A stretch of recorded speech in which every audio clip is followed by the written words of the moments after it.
I stood at the edge of the wharf, hands shoved deep in my jacket pockets, watching what was left of my dad's fishing boat getting tossed around in the surf. The Sarah's dream. Well, more like Sarah's nightmare now. Just bits and pieces of wood and metal washing up on the shore, nothing salvageable. I'd grown up on that boat, learned to tie knots sitting on those wooden benches, caught my first fish off the starboard side when I was 7, and now it was gone. The storm last night had been brutal. We'd gotten warnings, sure, but nobody expected it to hit like it did. Dad had secured the boat as best he could, but when those 80-mile-an-hour winds came through, it didn't matter. Snapped the moorings like they were made of paper. I kicked at a piece of driftwood, watching it tumble down into the choppy water. The air still smelled like rain, heavy and damp, the kind that soaks right through your clothes no matter what you're wearing. I pulled my collar up higher, not that it helped much. About 20 yards down the beach, I spotted my dad sitting on an overturned crate, just staring out at the water. He looked small somehow. I'd never seen him look small before. Richard Butler had always been larger than life to me. The guy who could haul in nets by himself when they were so heavy 2 men struggled. The guy who knew exactly where the fish would be running just by checking the color of the water and feeling the wind.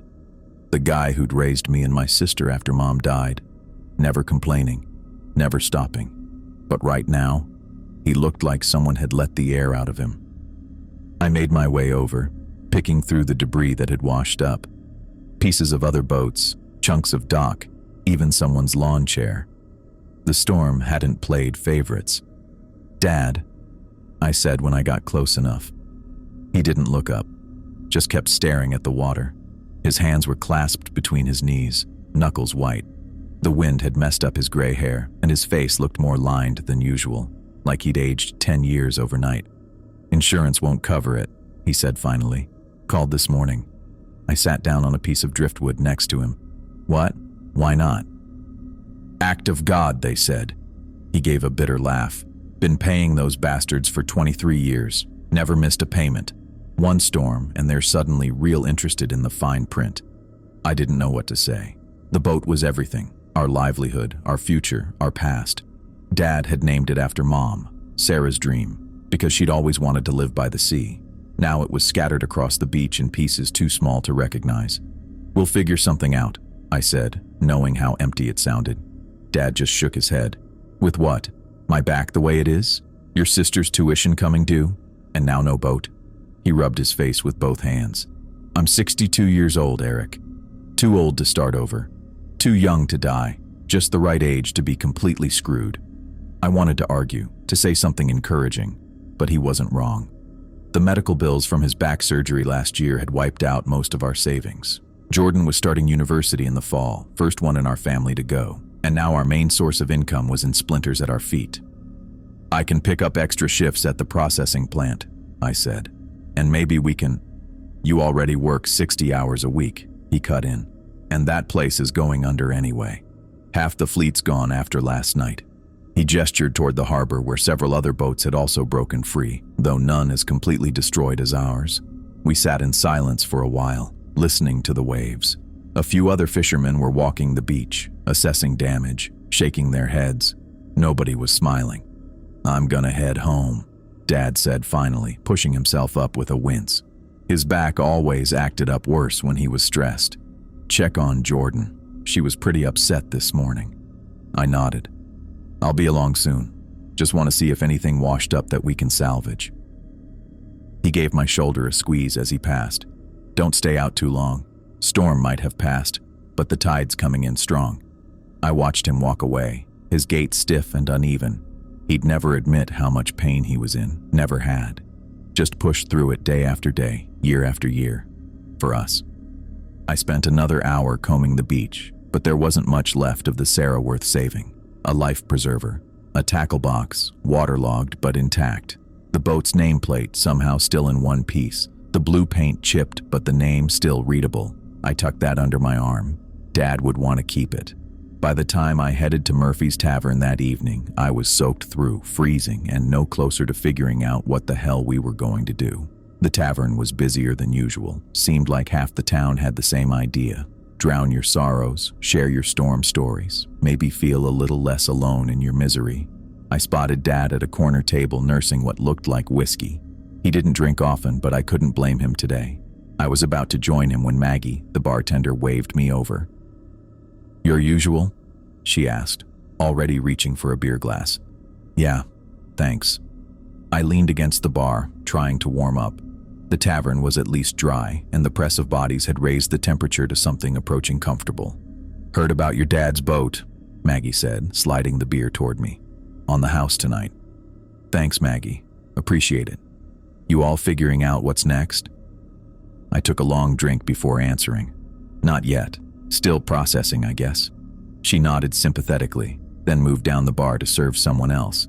I was about to take my beer over to Dad's table when I felt a tap on my shoulder. I turned around and found myself face to face with Roberto O'Connor, the lighthouse keeper. I knew who he was, of course. Everyone in town did, but we'd never actually spoken. He was shorter than I'd expected, maybe 5'7", with wild white hair that stuck up in all directions like he'd been electrocuted. His lighthouse keeper's uniform looked crisp and official, despite the man himself giving off a distinctly unofficial vibe. "You're Richard Butler's boy," he said. It wasn't a question. "Eric," I said, extending my hand automatically.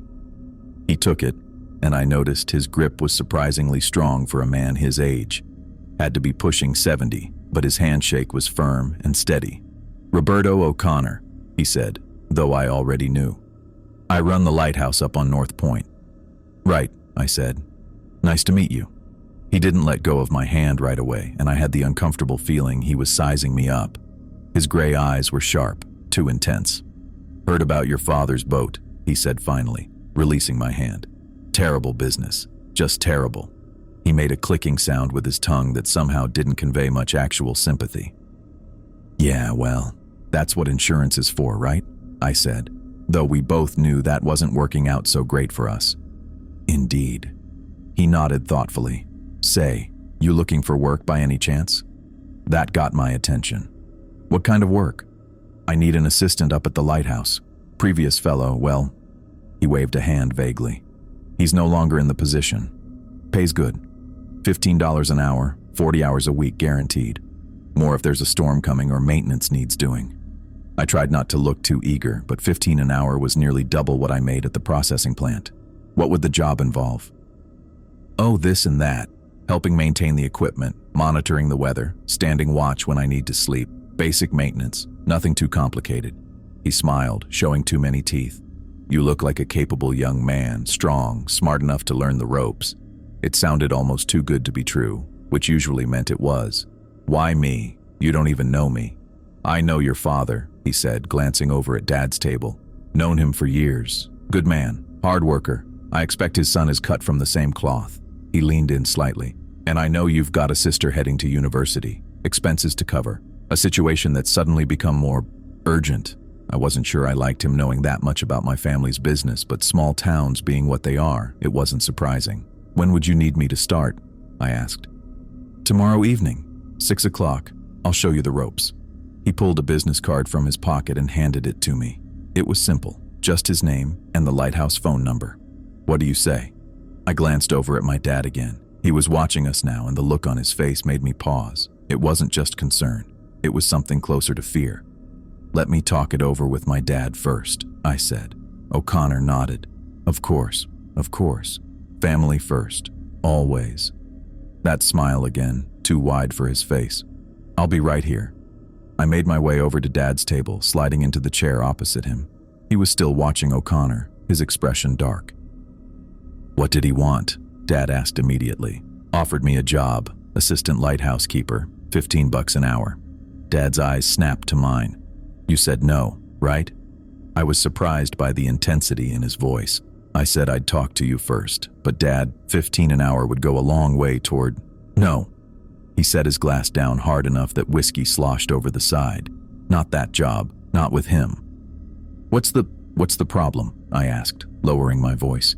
"We need the money, Dad. Jordan's tuition is due in 3 weeks, and with the boat gone..." "That lighthouse isn't right," Dad said, cutting me off. He leaned forward, eyes darting to make sure O'Connor wasn't nearby. "People who work there, things happen to them." I sighed. This was exactly what I was afraid of. Local superstitions and ghost stories. Dad had always been big on them, especially after a few drinks. Sea monsters and haunted ships and all that. Most of the old fishermen were the same way. Dad, come on, it's just a lighthouse. Then why have they gone through 6 assistants in the past 2 years? He tapped his finger on the table for emphasis. 6, Eric. Where do you think they all went? I don't know. Maybe they got better jobs, moved away. I took a sip of my beer. Look, $15 an hour is real. Jordan's tuition bill is real. Your medical bills are real. We need this. Dad's jaw tightened. There are other jobs. Like what? Half the fleet's gone. The processing plant's cutting hours, not adding them. And even if I could find something else, it wouldn't pay like this. I ran a hand through my hair, frustrated. What exactly are you worried about? What's supposed to be wrong with the lighthouse? He looked down at his drink, voice dropping even lower. People hear things up there, see things that ain't there. Last summer, Mike Dawson's boy worked there for 3 weeks. Came home one night, white as a sheet, packed his things, and left town the next morning. Wouldn't even tell his father what happened. So he got spooked. Old buildings make noises. It's probably drafty, creaky. And being alone up there, your mind plays tricks. I was trying to be reasonable, but my patience was wearing thin. We can't turn down good money because of some stories. Dad looked up at me, and I was struck by the genuine fear in his eyes. It's not just stories, son. That lighthouse, it stands on bad ground. Always has. Even before they built it, the native folks wouldn't go near that point, said the barrier between worlds was thin there. I fought the urge to roll my eyes. I'd heard variations of this since I was a kid. Every unusual rock formation, every patch of woods that looked a bit odd, they all had some spooky story attached. Dad, and O'Connor, he continued. He's been keeper there for 30 years now? Never ages, never gets sick, never leaves for more than a day or two. So he's healthy and likes his job. That makes him suspicious? Dad shook his head like I was missing something obvious. No one stays in that job that long. It does things to you, changes you. I glanced over at O'Connor, who was chatting with Maggie at the bar. He looked normal enough, a bit eccentric maybe, with that wild hair, but nothing that screamed supernatural lighthouse monster or whatever Dad was implying. Look, I said gently, I know you're worried, but we're out of options. The boat's gone. Insurance won't pay. Jordan's counting on us. This job is a lifeline right when we need one. Dad was quiet for a long moment, staring into his glass. When he spoke again, his voice had lost its edge. Your sister's set on that university? You know she is. Full scholarship except for room and board. First butler to get a degree. She's worked her ass off for this. He nodded slowly. And my medical bills? $6,000 still outstanding, plus whatever the follow-up surgery costs if you need it. Another long silence. I could see him working through it, weighing his fears against the practical reality of our situation. Finally, he sighed heavily. You be careful up there. Don't go wandering around at night. Don't touch anything he doesn't specifically tell you to touch. And for God's sake, don't go in the old keeper's quarters in the East Wing. I blinked. The lighthouse has an East Wing? Just be careful. He reached across the table and grabbed my wrist, his grip surprisingly strong. Promise me. I promise, I said, more to ease his mind than anything else. It's just a job, Dad. I'll be fine. He released my wrist and sat back, looking suddenly tired. I hope you're right. I finished my beer and stood up. I'm going to tell him I'll take it. Dad nodded but didn't say anything else. I made my way back to the bar where O'Connor was still talking with Maggie. When he saw me approach, he smiled that too wide smile again. Well, he asked. I'll take the job, I said. Tomorrow at 6. Excellent. He clapped his hands together once. I knew you were a sensible young man. The lighthouse will be so pleased to have you. Something about the way he phrased that struck me as odd, but I brushed it off. Thanks for the opportunity. I appreciate it. Oh, don't thank me yet, he said, chuckling. Wait until you've survived your first night watch. The way he said survived made my stomach tighten a little, but I forced a smile. I'm sure it'll be fine. Of course it will. He glanced past me to where Dad was still sitting. Your father doesn't seem entirely pleased with your decision. I shrugged. He's just protective, worried about me working somewhere new. Ah, yes. Richard always did have a healthy respect for the Lighthouse. O'Connor's eyes gleamed with something I couldn't quite read. But you're made of sterner stuff, I think. Less superstitious. I just need the work, I said honestly, and the pay is good. Indeed it is. And well earned, I assure you. He extended his hand again. So, tomorrow at 6. Don't be late. The light needs tending precisely at sunset. I shook his hand, noticing again how strong his grip was for someone his age. I'll be there. As our hands clasped, a strange sensation passed through me, like a cold draft, but from the inside out. For just a second, I could have sworn O'Connor's eyes looked different, lighter, almost colorless, but then he blinked, and they were the same gray as before. Until tomorrow then, he said, releasing my hand. He nodded politely, then turned and walked toward the door, pausing to exchange pleasantries with a few other patrons on his way out. I watched him go, rubbing my hand absently where his had gripped it. It felt colder than the rest of me, which was stupid. Just my imagination, triggered by Dad's stories. When I looked back at our table, Dad was watching me with a resigned expression. He'd known I would take the job. We needed the money too badly to refuse. But the fear in his eyes hadn't diminished. I made my way back to the table and sat down again. It's going to be fine, Dad. I'll be careful. You do that. He finished his whiskey in one swallow. And if anything strange happens, anything at all, you walk away, job or no job. Nothing's going to happen, I said with more confidence than I felt. It's just a lighthouse. Dad didn't argue, but he didn't agree either. We sat in silence for a while, each lost in our own thoughts. Outside, the wind had picked up again, whistling around the eaves of the old tavern. Not another storm, just the normal coastal weather reasserting itself after last night's violence. I thought about Jordan, about how excited she'd been when that acceptance letter came, about how she'd hugged me and said she was going to become a marine biologist, maybe find ways to help the fishing industry that had supported our family for generations. I couldn't let her down. Not now, not when she was so close. And Dad. He'd worked his whole life, pushed through pain that would have laid most men flat, never complaining. He deserved better than to spend his retirement years in debt and worry. So what if the lighthouse had some spooky stories attached to it? So did half the buildings in this town. People got bored in small coastal communities, especially during the long winters. They made up stories. They embellished. They turned creaky floorboards into footsteps from beyond the grave. I wasn't going to let ghost stories stop me from earning the money my family desperately needed. Tomorrow night, I'd start my new job. I'd learn the ropes, do the work, collect my pay, and everything would be fine. Despite my certainty, though, I couldn't quite shake the memory of O'Connor's smile, too wide for his face, or the strange chill I'd felt when we shook hands. But that was just nerves, suggestion, Dad's stories getting into my head, wasn't it? I hit the road to the lighthouse around 5:30, figured I'd give myself plenty of time to make the 6 o'clock start. The path wasn't much, just a winding dirt trail that hugged the coastline for about 2 miles. Used to bike it as a kid sometimes, back when the lighthouse was just this cool old building where nobody went. Dad's warnings kept playing in my head as I walked. 6 assistants in 2 years. That wasn't normal turnover for any job, especially one that paid $15 an hour in a town where most places started at minimum wage.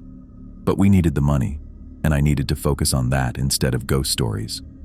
The sun was starting to dip toward the horizon, painting everything in that golden-orange light that makes even the most ordinary things look special. The path curved around a bend, and suddenly, there it was. Beacon Point Lighthouse, standing tall against the darkening sky. It looked different than I remembered. Bigger somehow. The white paint was peeling in places, showing the gray stone underneath. Had to be at least 90 feet tall, with that glass room at the top where the light lived. I stopped for a second just to take it in. Something about seeing it now, knowing I'd be working inside it, made my stomach tighten a little. I checked my watch. 5:52. Perfect timing. As I got closer, I noticed the wooden door at the base was already open. O'Connor stood in the doorway, perfectly straight in his keeper's uniform, watching me approach. His wild white hair caught the last of the sunlight, making it look like he had some kind of halo. Creepy effect, if I'm being honest. "Right on time," he said as I reached the entrance. His voice was different than at the bar, more formal, less of that fake cheeriness. Punctuality is the first virtue of a keeper, "Evening, Mr. O'Connor," I said, trying to sound professional. This was a job after all, just a job. "Roberto, please." He stepped aside to let me in. "Welcome to Beacon Point. You're home for the next 12 hours. The inside was cooler than I expected and smelled of brass polish and something else I couldn't quite place. Old books, maybe, or dust. The ground floor was circular, with a metal spiral staircase in the center that disappeared upward. The walls were lined with shelves full of equipment, tools, spare parts, logbooks. Everything looked meticulously organized. "Before we begin your orientation, there are certain," he paused, reaching into his uniform pocket, "protocols you need to understand." He pulled out a folded piece of paper and handed it to me. It felt old, like the kind of parchment you'd see in a museum, not regular printer paper. I unfolded it carefully. "These are the rules," O'Connor said, watching me intently. "They must be followed exactly. No exceptions." I looked down at the paper. The rules were typed in a simple font, nothing fancy, but something about them made the hair on the back of my neck stand up. 1. If the light flickers 3 times in succession, immediately adjust the mirror alignment 1/4 turn clockwise, then counterclockwise, regardless of the actual alignment issue. 2. If you hear 3 knocks at the door between midnight and 3 a.m., you must answer it. Do not speak first to whoever or whatever you find there. 3. Never look directly at the horizon for more than 30 seconds when the moon is visible on the water. 4. If you hear whispers coming from the spiral staircase, do not acknowledge them. Continue your tasks as if you hear nothing. 5. The east wing remains locked at all times. If you find the door open, close it immediately without looking inside. 6. If the Lighthouse logbook appears on the desk open to a blank page, do not write in it, no matter how strong the urge. I looked up from the paper, waiting for O'Connor to laugh, to tell me this was some kind of initiation prank they pulled on all the new assistants. But his expression remained serious, those gray eyes fixed on mine. "Is this for real?" I asked, trying to keep my voice steady. "Quite real," he replied. His fingers tapped against his leg, an impatient rhythm. "Your predecessor chose to ignore rule number 3. He is no longer with us." The way he said it sent a chill through me. "Not with us? How? Fired? Dead?" I wanted to ask, but couldn't get the words out. "What happens if I break these rules?" I managed finally. O'Connor's face broke into that unsettling smile I remembered from the bar. "Let's ensure that doesn't happen, shall we? Follow them exactly, and you'll be here to collect your pay in the morning." I folded the paper and put it in my pocket. Dad's stories echoed in my head, but so did the image of Jordan's college acceptance letter and the stack of bills on our kitchen table. "I understand," I said, though I definitely didn't. "Good." O'Connor glanced at his watch. "The sun sets in 12 minutes. We need to light the lamp." He led me up the spiral staircase. The steps were worn in the middle, countless footsteps over decades or centuries, hollowing out the metal. We climbed in silence, the only sound our footsteps echoing against the stone walls. I counted 78 steps before we reached the top. The lamp room was smaller than it looked from outside, maybe 15 feet across. The massive Fresnel lens dominated the center, a complicated arrangement of glass and brass that looked like something from another century. All around was glass, windows in every direction giving a perfect view of the darkening ocean and the coastline curving away to the north and south.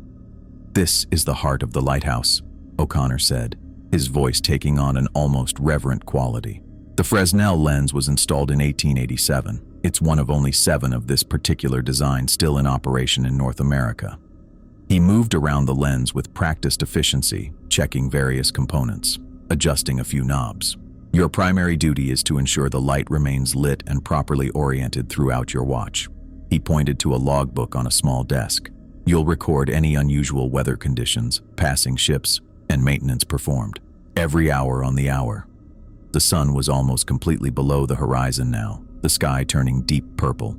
O'Connor pulled out an old brass lighter and carefully lit the lamp inside the lens assembly. The flame caught, grew, and suddenly the room was filled with a warm glow that the lens magnified and focused into a powerful beam. "The mechanism is automated to rotate, creating the sweeping beam," he explained. "But the lamp itself requires human attention. Technology fails. Humans can fail too. but in different ways. I watched as the beam began to sweep across the water, visible even in the fading twilight. There was something hypnotic about it, something ancient and powerful about standing in this room where people had performed this same ritual for over a century. "I've prepared everything for your first night," O'Connor said, breaking my trance. "There's coffee in the thermos on the desk. The bathroom is one floor down. The rules are in your pocket." He paused, fixing me with those strange gray eyes. "Remember them, Eric. They're the difference between completing your shift and not." "What exactly am I supposed to be watching for?" I asked. "Besides the light working properly?" O'Connor's expression changed, just slightly. "Everything and nothing. The sea holds many secrets. The lighthouse stands between those secrets and the shore." "Great. More cryptic bullshit instead of actual answers. I'll return at 6 tomorrow morning to relieve you," he continued. "Do not leave your post before then, regardless of circumstances." "Got it," I said, trying to sound more confident than I felt. O'Connor nodded once, then headed for the stairs. He paused at the top step and turned back to me. "One last thing," he said. "The lighthouse knows you're here now. It's watching you as much as you're watching the sea." Before I could ask what the hell that meant, he disappeared down the staircase. I listened to his footsteps fade, then the distant sound of the door at the bottom closing with a heavy thud, and just like that, I was alone. I took a deep breath and looked around the lamp room. The rotating light made shadows dance across the walls and floor in a slow, steady rhythm. Outside, the last colors of sunset were fading, leaving just the black sea and darker sky. A few early stars had appeared. I pulled out the rules paper again and read through them. They were bizarre, no question about it. Part of me wanted to dismiss them as the ramblings of an old man who'd spent too much time alone in this tower. But something in O'Connor's expression when he talked about the previous assistant made me think twice. I sat at the small desk and opened the logbook. The previous entry was from yesterday. O'Connor's neat handwriting noting calm seas, clear visibility, and routine maintenance on the lens mechanism. Nothing about weird knocking or whispers on the stairs. For the next couple hours, I kept myself busy. I made notes in the logbook, checked the light every 15 minutes like O'Connor had instructed, and tried to ignore the growing feeling of isolation. The coffee from the thermos was strong and bitter, but it helped keep me alert. Around 10, I did a complete walk-around of the lamp room, looking out in all directions. The coastline was mostly dark, just a few lights from town visible to the north. The sea stretched out endlessly, black and mysterious. No ships in sight. I'd brought a paperback novel, figured I'd need something to pass the time, and managed to read a few chapters, but I kept finding myself distracted, looking up at every small sound. The creak of the lighthouse adjusting to the cooling night air, the distant crash of waves against the rocks below, the mechanical hum of the rotation mechanism. Midnight came and went. I made my hourly entry in the logbook. All systems normal, no vessels observed. Weather clear, light wind from northwest. I was pouring myself another cup of coffee when it happened. The beam from the lighthouse flickered, once, twice, 3 times in rapid succession. My heart jumped into my throat. Rule number 1. I set down the coffee and moved quickly to the lens. The flame inside looked steady now, but I remembered the rule exactly. Adjust the mirror alignment 1/4 turn clockwise, then counterclockwise, regardless of the actual issue. I found the adjustment mechanism, a brass handle on the side of the lens assembly, and carefully turned it clockwise. The beam shifted slightly. I counted under my breath to make sure I got the 1/4 turn right, then reverse direction, bringing it back to where it started. The light stabilized, the beam now sweeping across the water without any flicker. "Okay," I whispered to myself. That was weird. I made a note in the logbook about the adjustment, then sat back down. My hands were shaking slightly. Not from fear, I told myself, just adrenaline. Natural reaction to having to fix something important. I checked my watch. 12:23. Almost 6 hours to go until O'Connor returned. I could handle this. It was just an old lighthouse with some quirks. Every building has them, especially ones this old. I was just getting back into my book when I heard it. Knock, knock, knock. 3 distinct sounds from below, echoing up the spiral staircase. Not urgent pounding, but deliberate, measured knocks. Rule number 2 flashed in my mind. If you hear 3 knocks at the door between midnight and 3 a.m., you must answer it. Do not speak first to whoever or whatever you find there. I set my book down slowly. Maybe I'd imagined it. Maybe it was just the wind or something shifting in the old building. Knock, knock, knock. There it was again, unmistakable this time. I stood up, my heart pounding in my chest. Every instinct told me to ignore it, to stay put in the lamp room where it was safe and warm. But O'Connor's words echoed in my mind. Follow them exactly, and you'll be here to collect your pay in the morning. We needed that money. Jordan needed it. Dad needed it. I took a deep breath and headed for the stairs. The metal steps felt colder now as I descended, my hand trailing along the curved wall for balance. The darkness grew thicker with each step down, the light from the lamp room fading behind me. At the bottom floor, I paused. The main door was just ahead, a heavy wooden thing with iron bands. No windows to see who, or what, might be outside. Knock, knock, knock. The sound came again, right in front of me this time. No mistaking it. I reached for the handle, hesitated for just a second, then pulled the door open. A wall of dense fog greeted me, so thick I couldn't see more than a few feet. The air was heavy with moisture, carrying the smell of salt and seaweed. But there was nobody there. No person standing at the door. Just fog and darkness, and the sound of waves crashing somewhere below. I remembered the second part of the rule. Do not speak first to whoever or whatever you find there. So I stood there, silent, waiting. The seconds stretched out, feeling like minutes. Nothing happened. No movement in the fog, no voice, no sign of whoever had knocked. Just as I was about to give up and close the door, the fog seemed to shift. Not from wind, there wasn't any, but like something was moving through it, displacing it. I squinted, trying to see, but there was nothing visible. Just that strange movement in the mist. Then it stopped. The fog became still again. I waited another minute, my heart hammering in my chest, but nothing else happened. Finally, I closed the door, making sure the latch caught properly. I stood there for a moment, trying to process what had just happened. Had someone been playing a prank? Was it O'Connor testing me? Or was it something else entirely? The only thing I knew for sure was that I'd followed the rule. I'd answered the door. I hadn't spoken first. And whatever was supposed to happen next, hadn't. I made my way back up the spiral staircase, counting the steps again to keep my mind focused on something concrete. 78, just like before. The lamp room was exactly as I'd left it, the beam still sweeping regularly across the water. I checked the light, made another entry in the logbook, and sat back down. My hands were steadier now. Whatever had happened, I'd handled it. I'd followed the rules. 4 more hours until dawn. 4 more hours until O'Connor returned. I could make it. I just had to keep following the rules. I closed the door and stood there for a minute, trying to figure out what had just happened. No one was outside, but someone, or something, had knocked 3 times, just like the rules said. I rubbed my arms, suddenly cold despite my jacket. The stairwell felt different now, darker somehow. I kept thinking about that fog, the way it had moved when nothing was there. Get a grip, I told myself. Fog moves, wind shifts it around. That's all it was. I started climbing back up the staircase, counting the steps again to keep my mind focused on something concrete. 78, just like before. The lamp room was exactly as I'd left it, the beam still sweeping regularly across the water.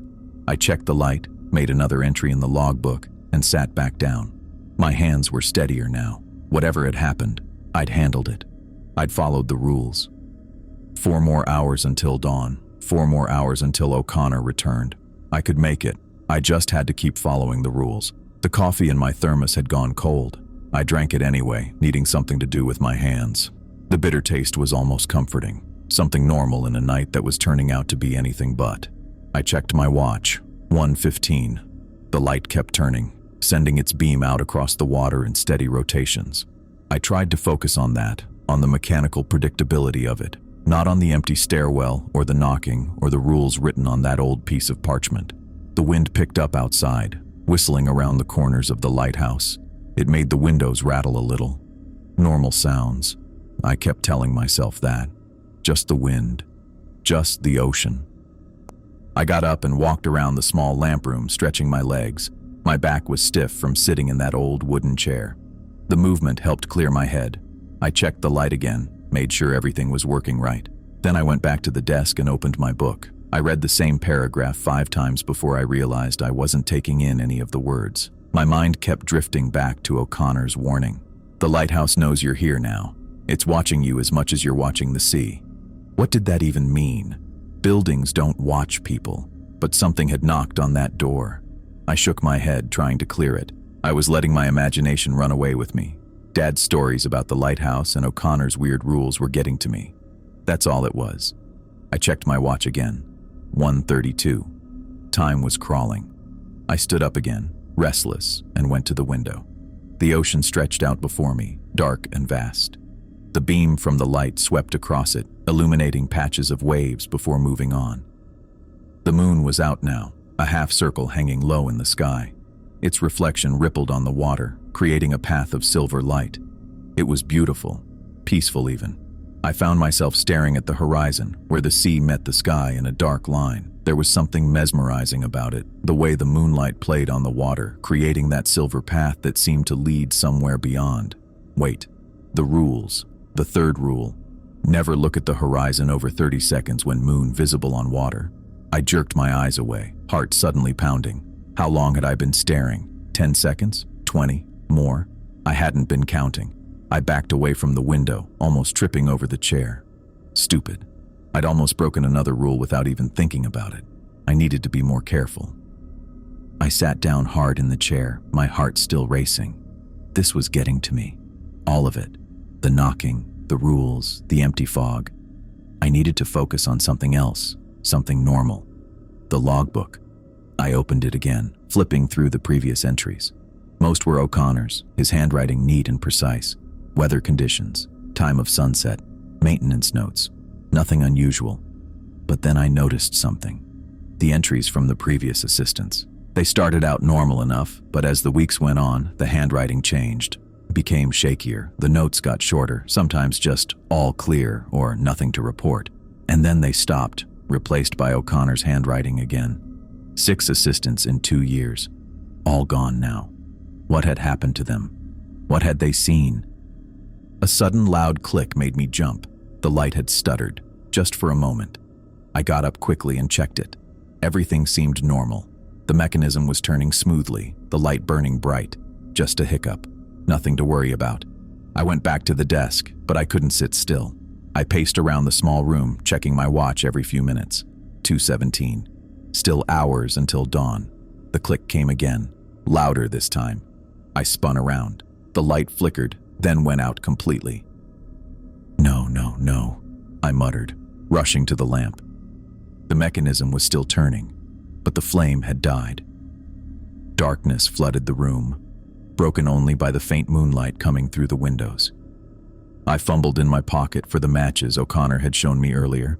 My hands were shaking so badly I could barely hold them. I struck one, and it flared to life, casting weird shadows across the room.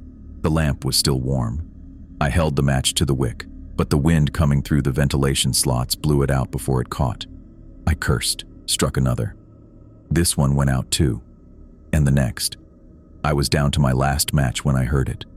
Footsteps on the stairs. Slow, steady footsteps coming up from below. I froze, the unlit match in my hand. Who was it? O'Connor wasn't due back until morning, and no one else had a key. The footsteps got closer. 65, 66, 67. I was counting them without meaning to. 78. They stopped. Someone was at the top of the stairs. "Hello?" I called, my voice cracking. No answer. I struck the last match, holding it up to see better. The flame cast a small circle of light around me, not reaching the doorway. A figure stepped into the room. It was O'Connor. Same uniform, same wild white hair, but something was wrong. In the match's dim light, his eyes caught the flame and reflected it back at me, like an animal's eyes in headlights. The match burned down to my fingers. I dropped it, plunging us back into darkness. "You let the light go out," O'Connor's voice said. But it wasn't quite right. It was O'Connor's voice, but there was something underneath it.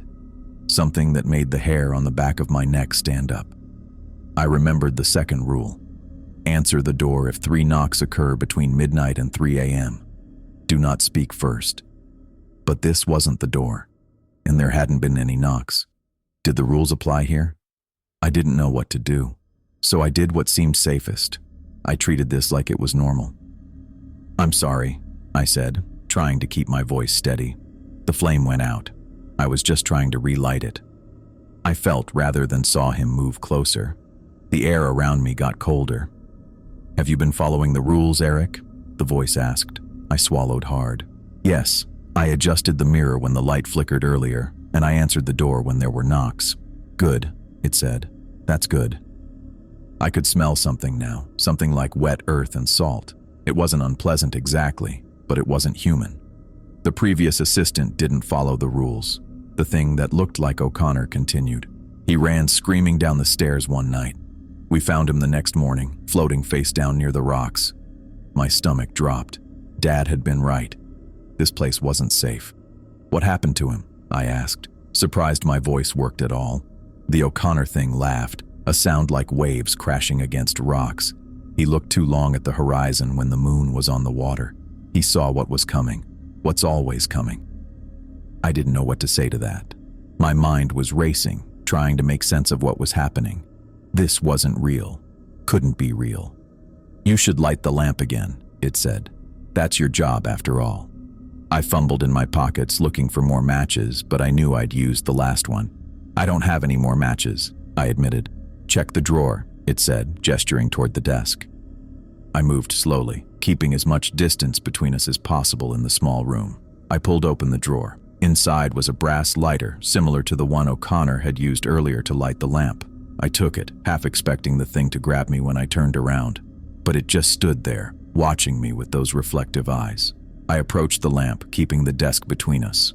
My hands were shaking so badly I almost dropped the lighter. It took 3 tries to get a flame. I lit the lamp and light flooded the room again.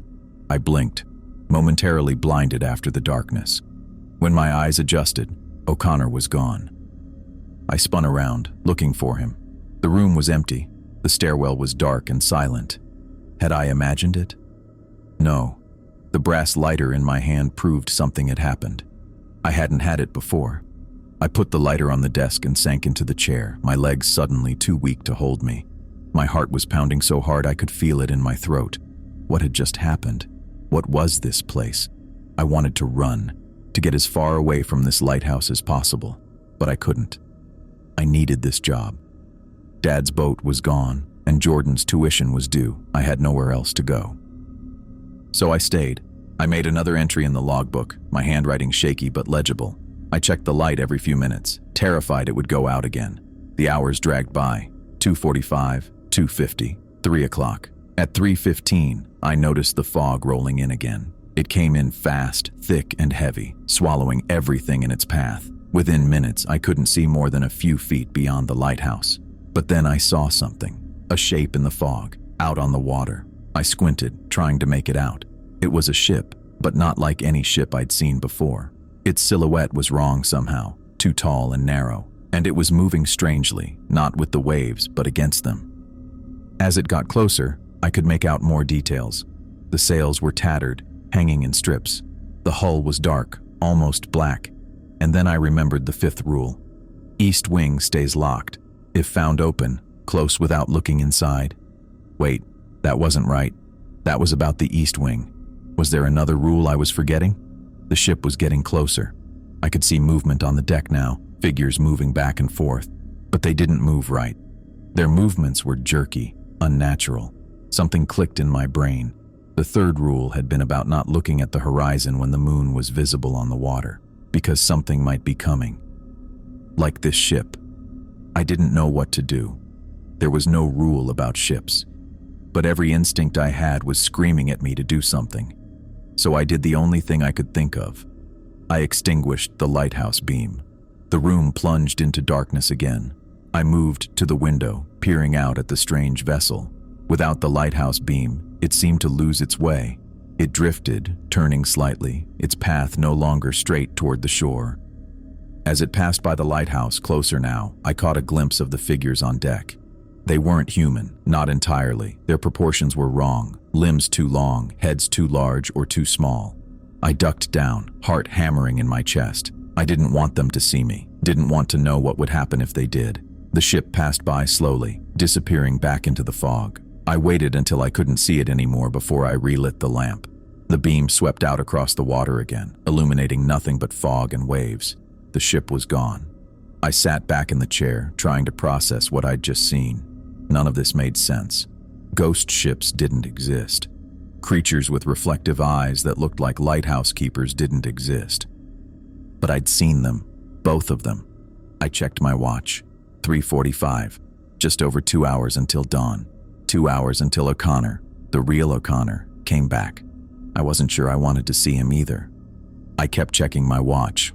4:15, 4:30, 4:45. The minutes crawled by, each one feeling longer than the last. My eyes burned from staring at the same four walls all night, watching that damn light spin round and round. I'd been up for nearly 24 hours straight, and my body was starting to revolt. I stood up to stretch, hoping it might wake me up a bit. My knees cracked when I straightened them. Funny how your body makes these little complaints when you're tired. I walked around the small lamp room, rubbing my face hard with both hands. The coffee was long gone, and what was left in the thermos had gone ice cold hours ago. Just a little longer, I mumbled to myself. Just gotta make it to 6. I stared out at the ocean for a while, careful not to look at the horizon where the moonlight hit the water. That rule was burned into my brain now. The fog had mostly cleared, leaving just wisps here and there floating above the waves. I could see stars again, which was something at least. My eyelids kept getting heavier. I slapped my cheeks a couple times, pinched my arm. Nothing helped. I started pacing again, counting my steps. 1, 2, 3, 4, turn. 1, 2, 3, 4, turn. The rhythm of it was actually making me sleepier. I stopped at the window again and leaned my forehead against the cold glass. That helped a little. The chill shocked some awareness back into my system, but it wasn't enough. I needed to do something, anything, to stay awake. The light continued its steady rotation behind me. Flash, darkness, always the same pattern. I turned to look at it, thinking maybe watching the mechanism would keep me alert. That was my mistake. I don't know exactly when I started staring directly into the beam. One second I was watching the housing, the gears, the way the whole thing moved so precisely. The next, I was looking straight at the light itself as it rotated toward me. The brightness hit my eyes like a physical force. I should have looked away immediately. The brightness hit my eyes like a physical force. I should have looked away immediately, but I didn't. Couldn't. The beam caught me, held me there. At first it was just painful, too bright, making my eyes water. Then something changed. The light started to pulse. Not the regular rotation, something else. It swirled and shifted, patterns forming inside the brightness.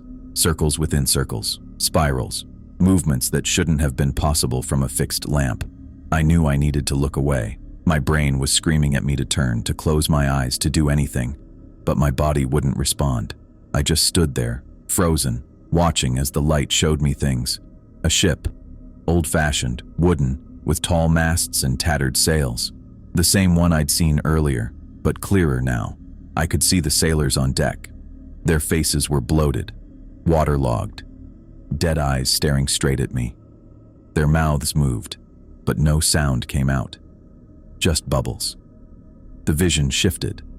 Another ship, modern this time, going down in a storm. I watched people clinging to railings as waves washed over them, their expressions locked in terror as they were swept overboard. Ship after ship, wreck after wreck, drowning face after drowning face. Then the water itself seemed to bulge upward. Something was rising from below, something massive. I saw tentacles first, enormous things bigger around than tree trunks, sliding up from the depths. They wrapped around a ship, crushing it like it was made of paper. Then I saw eyes, dozens of them, all blinking at different times, set in a body so vast I couldn't comprehend its full size. And it was looking at me. I felt something wet on my face. My nose was bleeding. My head throbbed with the worst pain I'd ever felt, like someone was driving a nail into my skull from the inside out. And still, I couldn't look away. The thing in the water seemed to be getting closer. Not just in the vision, but somehow it felt like it was getting closer to the lighthouse. To me. Like the light wasn't just showing me something, it was calling it. Rule 6. The thought broke through somehow. Rule 6. What was Rule 6? I couldn't remember. My thoughts were scattered, drowning in the light and the visions. The logbook. If it appears open to a blank page, don't write in it. No, that wasn't it. There was something else. Something about the light itself. Never stared directly at the light. That wasn't on the paper O'Connor had given me, but somehow I knew it. It was the most important rule of all. With everything I had, I wrenched my gaze away. It felt like tearing something, like something was actually connecting my eyes to that light, and I had to physically break it. I stumbled backward, tripped over the chair, and crashed to the floor. My eyes watered so badly I couldn't see anything, just blurry shapes and colors. My head felt like it might split open. I rolled onto my side and threw up, barely missing my own legs. Stupid, I gasped. So stupid. I lay there for a minute, maybe longer, waiting for the pain to subside. It didn't go away completely, just dulled from unbearable to merely awful. I wiped my mouth with the back of my hand and touched my nose. The bleeding had stopped, but my fingers came away red. When I could finally see again, I pushed myself up to sitting. The light was still rotating, doing its normal thing like nothing had happened. Just a regular lighthouse beam sweeping across the water. No swirls, no patterns, no visions. But I knew what I'd seen. I crawled to the desk, staying low, avoiding looking anywhere near the light. I grabbed a tissue from my pocket and wiped the blood from my face. My hands were shaking so bad I could barely do it. That's when I heard them. Whispers. So quiet at first I thought it was just the wind through some crack in the windows. But it wasn't wind. It was voices. Dozens of them, maybe hundreds, all talking over each other. He sees us now. He's marked. The deep one knows. Come to the water. Join us. Sink. Drown. It's waiting. They were coming from inside my own head, not through my ears, inside my thoughts. I pressed my hands over my ears anyway, knowing it wouldn't help. It didn't. The whispers continued, sometimes getting louder, sometimes softer, but never going away completely. Stop, I said out loud. Stop it. I forced myself to look at the desk, at the floor, at my hands, anywhere but at the light or out at the water. I focused on the grain of the wooden desk, tracing the lines with my eyes. I counted the floorboards. I examined my fingernails. Anything to ground myself. Slowly, the whispers faded. Not completely, but they became background noise, like a radio playing in another room. I could still hear them if I paid attention, but I could also ignore them if I tried hard enough. I checked my watch, 5:22, less than 40 minutes until dawn. I just had to hold on a little longer. I stayed on the floor, back against the desk, knees pulled up to my chest. I didn't trust my legs to hold me, and I definitely didn't trust myself to look out the windows again. So I sat there, staring at the floor, listening to the faint whispers and the mechanical sound of the light rotating. Time passed. I don't know how much. I might have dozed off for a minute or two, because suddenly I became aware of footsteps on the stairs. I tensed, remembering the O'Connor thing from earlier, but these footsteps sounded different, heavier, more solid somehow. I looked up as a figure appeared at the top of the stairs. Roberto O'Connor stood there, dressed in his keeper's uniform, holding 2 paper cups of coffee. His eyes looked normal, no animal reflection, no emptiness, just regular human eyes. "Good morning, Mr. Butler," he said cheerfully. "You made it through your first night. I brought coffee." I stared at him, trying to decide if this was really him or another trick. He noticed the blood on my shirt, the tissues in my hand, and his expression changed to concern. "Are you all right? What happened?" He set the coffees down on the desk and crouched next to me. "I'm fine," I said, my voice hoarse. "Just a nosebleed." He studied my face. "Did you look into the light?" I hesitated, then nodded. O'Connor sighed. "That was foolish. Very foolish. But you broke away. That's good. Many don't." "The previous assistants?" I asked. "Some of them, yes." He stood up and offered his hand. "Come, stand up. The night is over. You're safe now." I wasn't sure about that, but I took his hand anyway and let him pull me to my feet. His grip felt normal this time, warm, solid, human, not like the cold, wrong feeling from the thing that had visited during the night. "Was that you? Earlier? Around 2? I asked. O'Connor shook his head. "I was home, sleeping, as I am every night from sunset to sunrise." He smiled, but it didn't reach his eyes. "The lighthouse has many visitors. He walked over to the lamp and began the process of shutting it down. The sun was just starting to peek over the horizon, painting the sky in pinks and oranges. O'Connor turned a series of knobs, and the light went out. The relief I felt was immediate and overwhelming. With the light gone, the whispers faded completely. The pain in my head eased. I could breathe again. "Drink your coffee," O'Connor said, handing me one of the cups. "It will help." I took a sip. It was good, much better than the stuff in the thermos had been, rich and strong with just the right amount of sweetness. "Thank you," I said. O'Connor nodded, then reached into his pocket and pulled out a small envelope. "Your pay for the night. I always pay daily. Policy." I took the envelope and peeked inside. Cash. Looked like about the right amount for a night's work. I tucked it into my pocket. "How do you feel?" O'Connor asked, studying me. "Like hell," I answered honestly. "Head hurts, eyes burn, tired. That will pass. The physical effects anyway." He turned and looked out the window. "Beautiful morning, isn't it?" I followed his gaze, cautiously. Outside, the world looked normal. The sun continued to rise, burning away the last of the night's fog. I could see fishing boats heading out for the day's catch. Regular boats, normal boats, nothing like the strange ship I'd seen in the night. "Do you see them? During the day?" I asked, not specifying what I meant.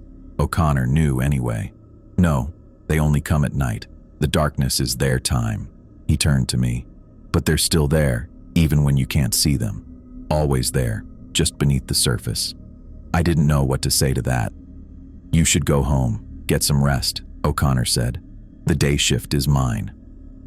I nodded and started toward the stairs, then paused. "What happened to the others, the ones who looked too long?" O'Connor's face grew serious. "Some left, some stayed." "Stayed where?" He just looked out at the ocean. I didn't ask again. I wasn't sure I wanted to know.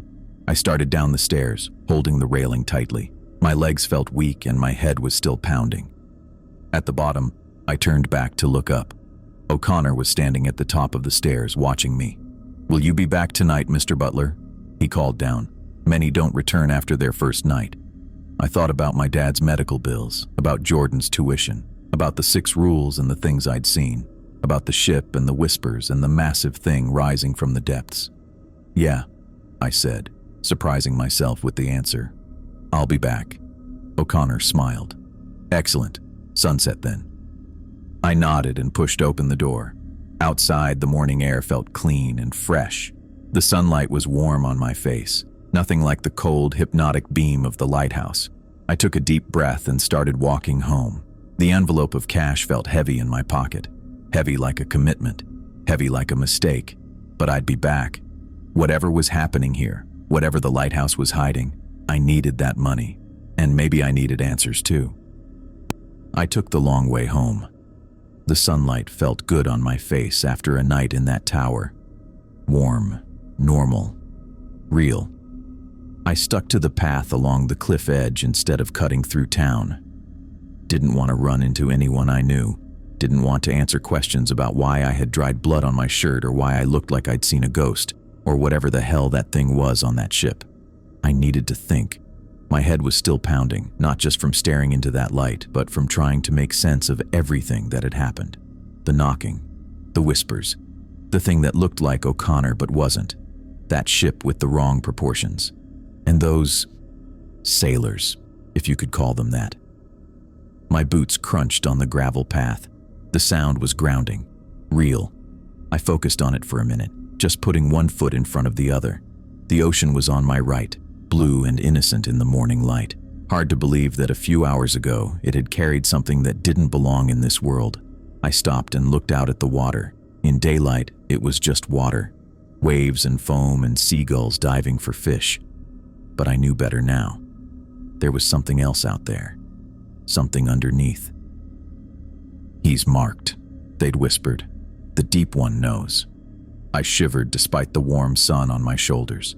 6 assistants in 2 years. How many had seen what I'd seen? How many had looked too long at the horizon or into the light itself? How many had answered the door at midnight and spoken first? The path curved away from the cliff edge, cutting through a stand of wind-bent pines before joining the main road. I paused at the tree line, rubbing my eyes. I was exhausted. Had to be going on 30 hours without sleep now. The coffee O'Connor gave me was wearing off, and the adrenaline that had kept me alert through the night was fading. I patted my pocket, feeling the envelope of cash. First day's pay, enough to make a dent in Dad's medical bills, enough to help with Jordan's tuition. That's why I took this job. That's why I'd go back tonight. But now there was something else, something I couldn't quite put my finger on. I started walking again, hands in my pockets. Our house was visible now, a small, weathered Cape Cod about a quarter mile down the road. Smoke curled from the chimney. Dad was up then, probably been awake since dawn, same as he had every day for the last 40 years. Fishermen's habits die hard. Fisherman. The thought stuck with me. Dad was a fisherman, like his father before him. They went out on the water, brought back food, kept the town fed. Generation after generation of men and women who understood the sea and respected its power. And then there were the lighthouse keepers. They didn't bring anything back. They stayed on shore. They kept the light burning. They kept watch. The realization hit me as I reached our front gate. The lighthouse keepers weren't just guiding ships to safety. They were guarding something, keeping something at bay. That's what all those rules were about. That's why the light had to stay burning through the night. I pushed open our gate, wincing at the familiar squeak of the hinges. Dad had been promising to oil them for months. I should do it myself, but right now, all I wanted was sleep. The front door opened before I reached it. Dad stood there, still in yesterday's clothes, eyes searching my face. "You made it back," he said. Simple words, but I heard the relief behind them. "Yeah." I climbed the 3 steps to our porch. "I'm back." He stepped aside to let me in, eyes taking in the blood on my shirt, the exhaustion on my face. "What happened?" "Nosebleed," I said, same as I'd told O'Connor. "I'm fine." The house smelled like coffee and wood smoke. Normal. Safe. I shrugged off my jacket and hung it on the hook by the door. Dad was still watching me, waiting for more. "The boat still out there?" I asked, changing the subject. "What's left of it?" He closed the door. "Insurance adjuster's coming Friday." "They gonna cover it?" "Don't hold your breath." He followed me into the kitchen. "You hungry?" My stomach turned at the thought of food. The memory of vomiting on the lighthouse floor was still too fresh. "Just tired." "Jordan's still sleeping," he said. "She was up late waiting for you." Guilt pinched at me. "I'll talk to her later." I pulled out a chair at the kitchen table and sat down heavily. Job went late. Dad poured coffee into a chipped mug and set it in front of me. "What did O'Connor have you doing all night?" I wrapped my hands around the mug, feeling the warmth seep into my cold fingers. "Just watching the light, making sure it stays on." "That's it?" Dad sat across from me, his own mug cupped between weathered hands. I thought about the rules, about the thing that wasn't O'Connor, about the ship, about the whispers. "Yeah," I lied. "That's it." Dad studied my face. He knew I wasn't telling him everything. He always knew when I was holding back. "Eric," he said, voice low and serious. "What happened out there?" I took a sip of coffee to buy time. It was strong and bitter. Nothing like the rich coffee O'Connor had given me. I set the mug down. "Nothing happened, Dad. I'm just tired." "You've got blood on your shirt. I told you nosebleed." I stood up, suddenly needing to end this conversation. "Look, I need to get some sleep. I've got to be back at sunset." "You're going back?" He sounded surprised and worried. "Yeah, it's good money, Dad." I patted my pocket where the envelope sat. "First day's pay. I'll give it to you later for the bills." His face softened. "Keep it. You earned it." "We need it for your back. For Jordan." I pushed in my chair. "I'm going to crash for a few hours." He nodded, but I could see the questions in his eyes. Questions I wasn't ready to answer. Maybe would never be ready to answer. I headed for my room, closing the door behind me. It was small, just enough space for a bed, a dresser, and a desk crammed under the window. The same room I'd had since I was a kid. The walls were still the same blue I'd picked when I was 12, though the color had faded over the years. I pulled the envelope from my pocket and counted the cash inside. $200. More than I'd make in 3 days at the processing plant. I set it on the desk, then emptied my other pocket, the folded paper with the rules. I smoothed it out, reading them again in the daylight. 1. If light flickers 3 times, adjust mirror alignment quarter turn clockwise, then counterclockwise regardless of actual issue. 2. Answer door if 3 knocks occur between midnight 3 a.m. Do not speak first. 3. Never look at horizon over 30 seconds when moon visible on water. 4. Ignore whispers from spiral staircase. 5. East wing stays locked. If found open, close without looking inside. 6. If logbook appears open to blank page, do not write despite urge. And the unwritten 7th rule, never stare directly at the light. I'd broken that one, and I'd seen something. Ships wrecking, people drowning, and that creature rising from the depths with too many eyes and tentacles that crushed ships like toys. I folded the paper carefully and put it back in my pocket. I'd need it tonight. And every night I went back to that lighthouse. I stripped off my blood-stained shirt and tossed it in the hamper. Kicked off my boots.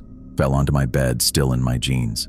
The exhaustion hit me like a wave, pulling me under almost immediately. But even as sleep took me, I couldn't shake the feeling that something had changed. Not just in the lighthouse, but in me. I'd seen behind a curtain most people never know exists. I'd glimpsed something ancient and terrible that lived in the deep water beyond our shore. And somehow I'd become part of the line of defense against it. The lighthouse keepers, the watchers, the ones who keep the light burning through the dark. I woke up to the sound of someone moving around in the kitchen. The light through my window had changed. Late afternoon now. I'd slept most of the day away. My mouth was dry and my head still ached, but the bone-deep exhaustion had faded. I sat up, rubbing my face. The events of last night came flooding back. Not a dream then. The rules were still in my pocket, folded and real. I pulled on a clean shirt and stepped out of my room. Jordan was at the kitchen counter making a sandwich. She turned when she heard me, her face lighting up. "You're alive!" She set down the knife and wiped her hands on her jeans. "Dad said you crashed hard this morning." "Yeah." I ran a hand through my hair, knowing it was standing up in all directions. "What time is it?" "Almost 5. She gestured to her sandwich. "Want one? I'm making tuna." My stomach growled, reminding me I hadn't eaten since… when? Yesterday afternoon? "Yeah, thanks." I sat at the table, watching her work. Jordan moved with the efficient precision she brought to everything, slicing the sandwich diagonally, just like Mom used to. The thought gave me a pang. Mom had been gone 6 years now, but sometimes it felt like yesterday. "So?" Jordan set a plate in front of me. "How was the lighthouse? Dad wouldn't tell me anything except that you came home looking like you'd been through a war." I picked up half the sandwich. "It was… interesting." "Interesting?" She sat across from me, eyebrows raised. "That's all I get? Come on, Eric, spill." I took a bite to buy time, trying to decide what to tell her. The truth would sound crazy. Hell, it was crazy. But Jordan had always been good at spotting my lies. "It's mostly just watching the light," I said finally, "making sure it stays on, logging the weather conditions. For $15 an hour?" She looked skeptical. "There's got to be more to it than that." I shrugged, taking another bite. The food was helping clear my head. "It's isolated, middle of the night. Most people wouldn't want to do it." "But you're going back tonight?" It wasn't really a question. Jordan knew me too well. "Yeah, we need the money, Jor." Her face softened. "I know, but…" She hesitated. "Dad's worried. He said O'Connor's weird, that the lighthouse has a bad history." I set down my sandwich. "Dad's got a lot of old superstitions." "Is that all it is?" She was studying my face now, the way she did when she was trying to solve a problem. "Because you look different, Eric. Like something happened out there." For a moment, I considered telling her. About the knocking with no one there. About the not O'Connor. About the ship with its wrong proportions and the creatures that weren't quite human. About the whispers and the visions in the light. But Jordan was heading to university in a few weeks. Marine biology. A future away from this town and its secrets. She didn't need to carry this. "Just tired," I said. "First night on a new job. You know how it is." She didn't look convinced, but she let it drop. "Dad's down at Murphy's. Said he needed to talk to some people about the boat." "Insurance people?" "I don't think so." She picked at the crust of her sandwich. "I think he's trying to find a way to get another boat." The thought of Dad taking on more debt made my stomach clench. "We can't afford that." I know. She looked up at me. That's why I told the university I'm deferring for a year. What? Jordan, no. I set down my sandwich. You're not putting your life on hold because of this. It's just a year, Eric. I can work, save up, help with Dad's medical bills. That's why I took this job. I reached across the table, put my hand over hers. So you don't have to do that. But, no buts. You're going to university. End of discussion. I squeezed her hand. I've got this covered. She looked like she wanted to argue, but something in my face must have convinced her. Okay, but if you need help, I'll let you know. I wouldn't, but it made her feel better to hear it. We finished our sandwiches in comfortable silence. The clock on the wall read 5:22. Sunset would be around 7:30. I needed to head out soon if I was going to be at the Lighthouse by then. I should get ready, I said, standing up and taking my plate to the sink. O'Connor wants me there by sunset. Jordan nodded. Be careful out there, okay? Always am. I gave her a reassuring smile. It's just a lighthouse. But we both knew it wasn't. Even if Jordan didn't know what I'd seen, she knew something was off. She'd always been perceptive that way. I headed back to my room to get ready. Clean clothes, the rules in my pocket, the envelope of cash, which I tucked into my desk drawer. I'd give it to Dad later when he got back from Murphy's. As I was lacing up my boots, I heard the front door open and close. Dad's heavy tread in the hallway. He appeared in my doorway a moment later, leaning against the frame. You heading back out there? He asked. I nodded. Got to be there by sunset. He was silent for a moment, watching me. Eric, he said finally, what did you see last night? I looked up, surprised by the directness of the question. What do you mean? You know what I mean. His voice was low, serious. What did you see at the lighthouse? I considered lying again, but something in his face stopped me. He knew. Maybe not the details, but he knew the lighthouse was more than just a navigation aid. I paused, searching for words that wouldn't sound completely insane. I saw things I can't explain. I heard things. He nodded slowly, like this confirmed something he already suspected. Did you follow the rules? My head snapped up. You know about the rules? Not specifically, but I know there are rules. He stepped into the room, sat on the edge of my bed. Every keeper has rules. They pass them down. How do you know that? He looked down at his hands, weathered and calloused from decades of fishing. My father told me. His father told him. It's been that way as long as there's been a lighthouse on that point. I stared at him. You never said anything. What was I supposed to say? That the lighthouse keeps away things that shouldn't exist? That there's something in the deep water that's been trying to reach shore for generations? He shook his head. You wouldn't have believed me. I believe you now. He met my eyes. Because you've seen it. I nodded. Not all of it, but enough. He was quiet for a long moment. The fishermen in this town have always known there was something out there, something we stay away from. The deeper waters, past the shelf, the places where the fog comes in too quick and too thick. He rubbed his jaw. We've had our own rules. Don't fish at night during certain moon phases. Don't stop if you hear singing over the water. Don't look too long at lights beneath the surface. And the lighthouse keepers? They're the first line of defense. He looked at me directly. That's what you are now, Eric, whether you wanted it or not. The weight of his words settled on me. I'd felt it already, that shift in how I saw the world. But hearing him say it made it real in a way it hadn't been before. I'm going back, I said, not just for the money anymore. He nodded, understanding. Be careful. Follow the rules. They've kept keepers alive for generations. I will. I stood up, checking my pockets one more time. Rules, watch, pocket knife. I should go. Don't want to be late. Dad stood too, putting a hand on my shoulder. Your mother would be proud of you, he said quietly. She always said you had a purpose beyond this town. I think she was right, just not in the way we expected.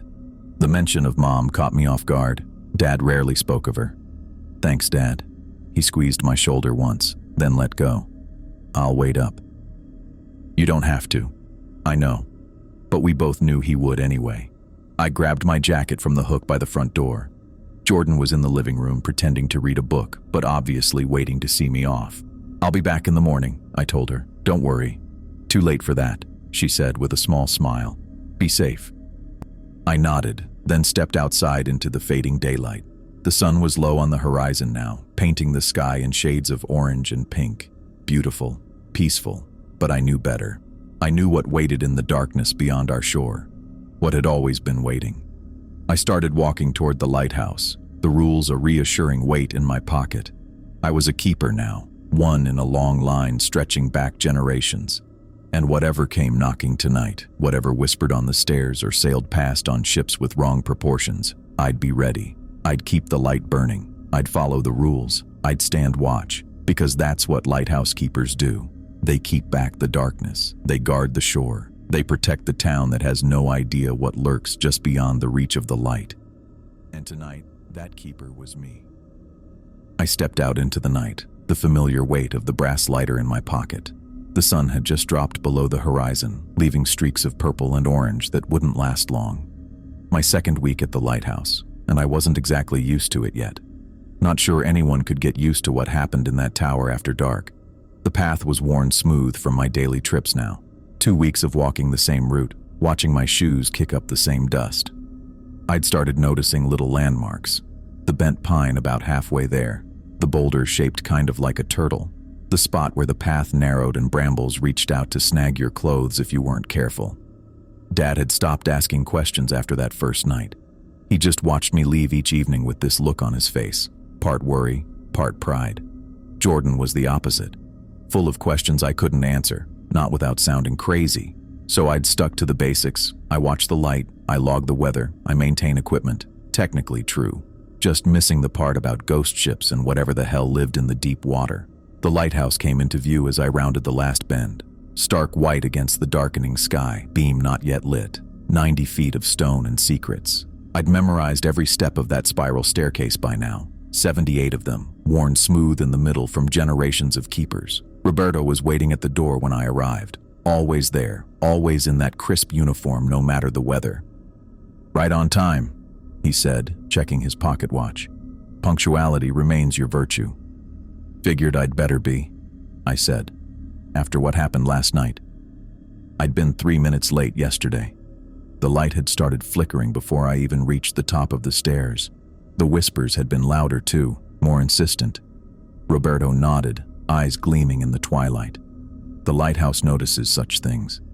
I'd stopped asking if he meant that literally. The answer was always the same. A smile that didn't quite reach his eyes and some cryptic comment about the nature of old places. "Any special instructions tonight?" I asked, following him inside.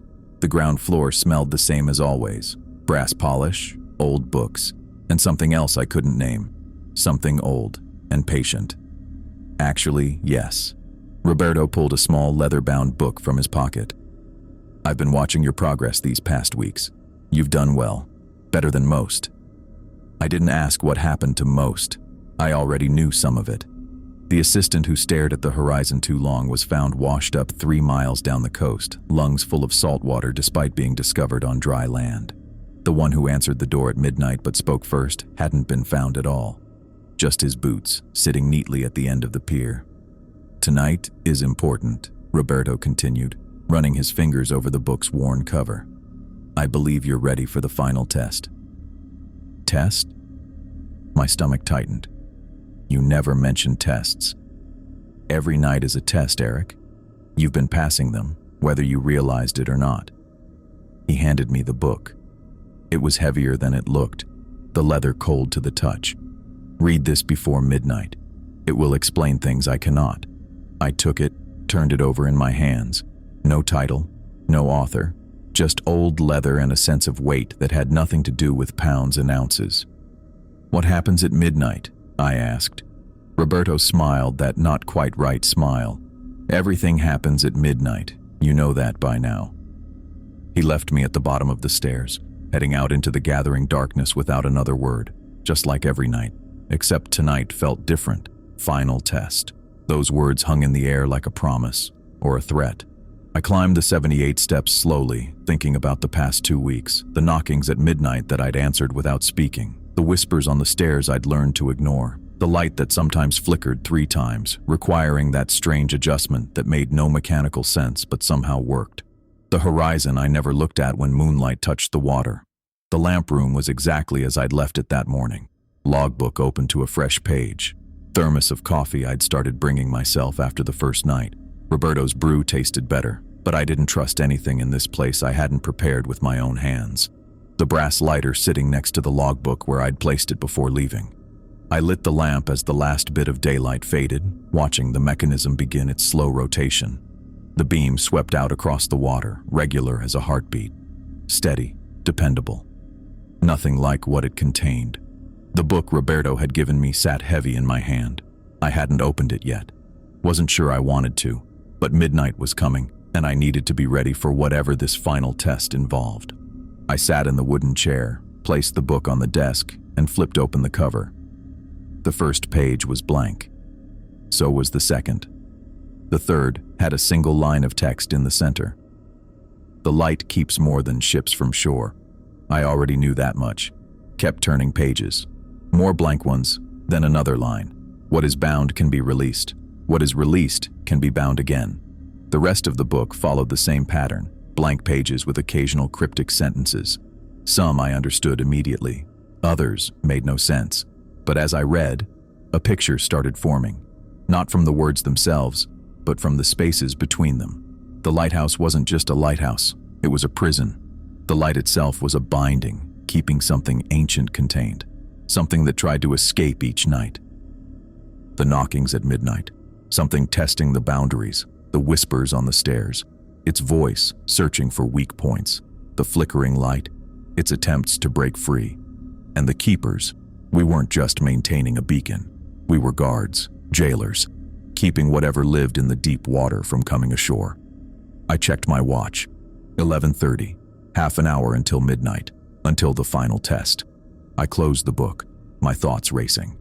This explained why Roberto had gone through 6 assistants in 2 years. Why my father had that look of worry and pride when I left each evening.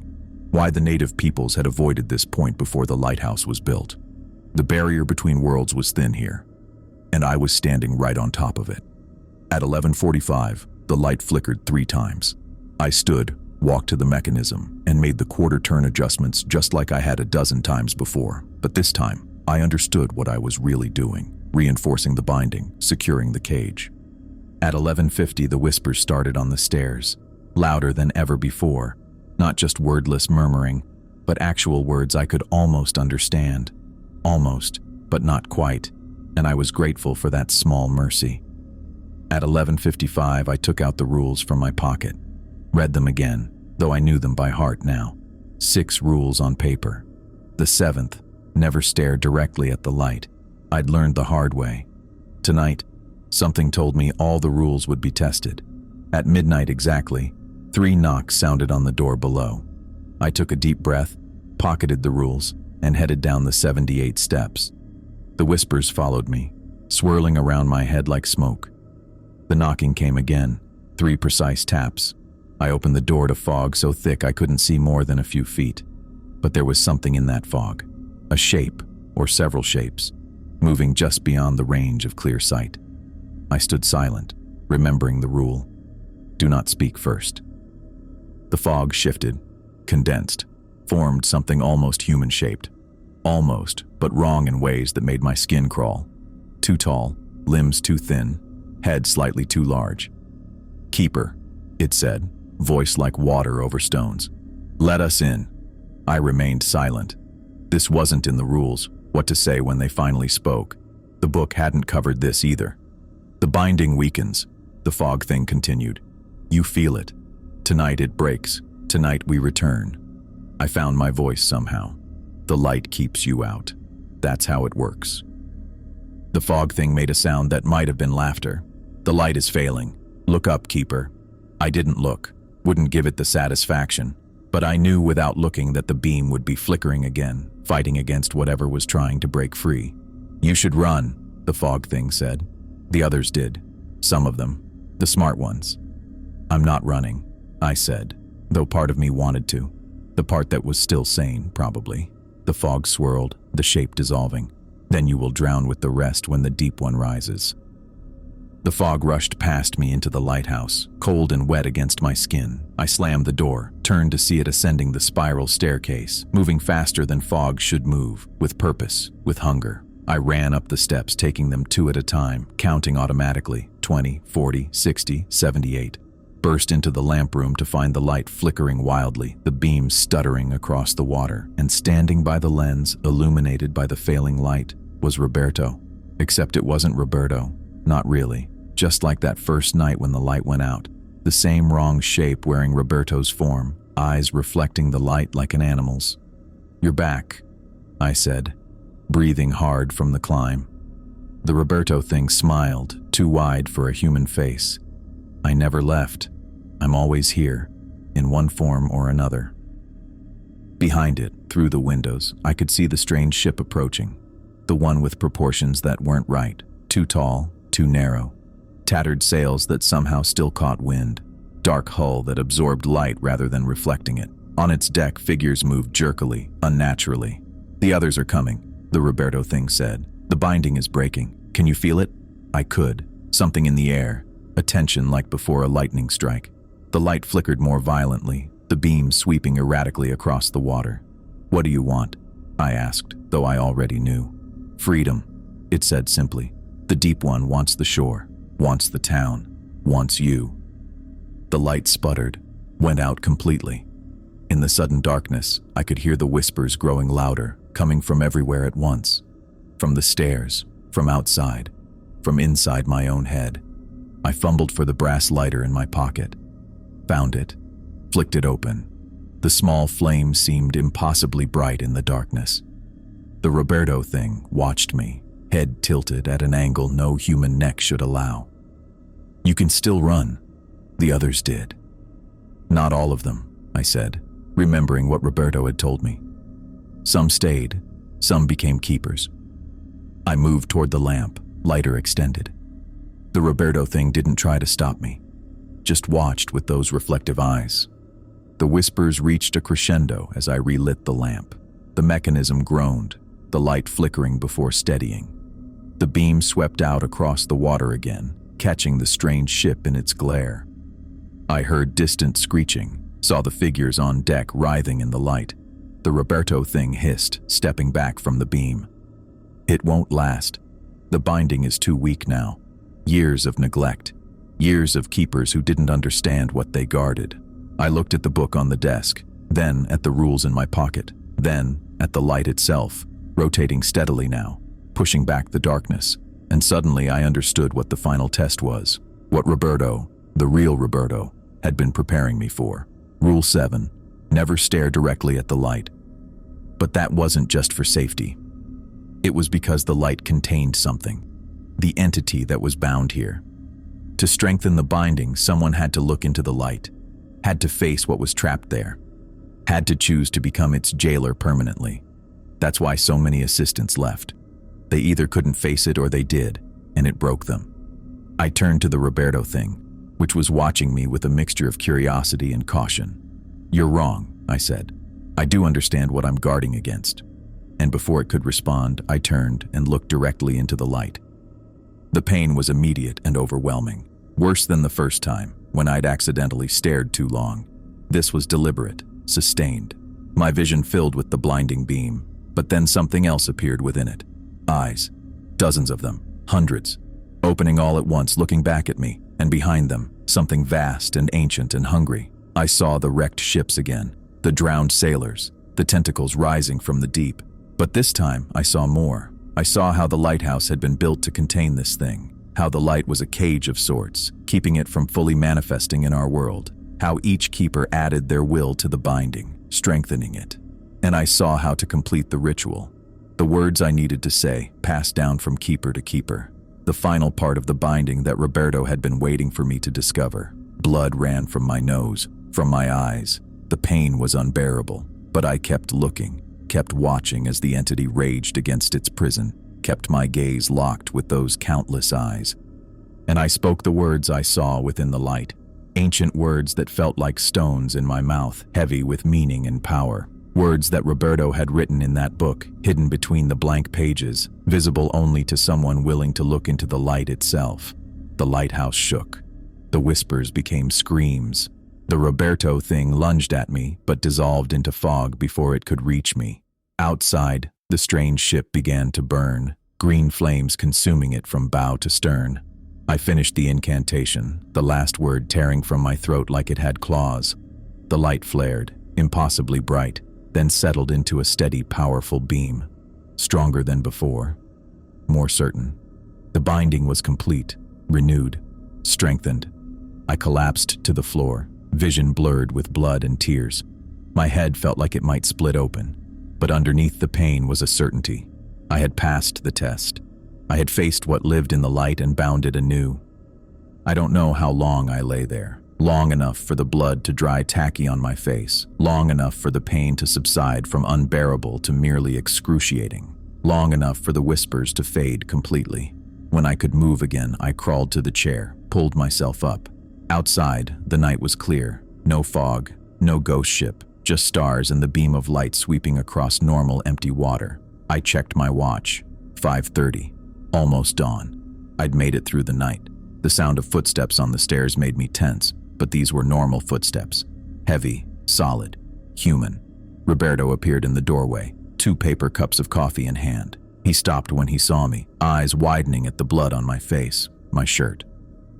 "You looked into the light," he said. Not a question.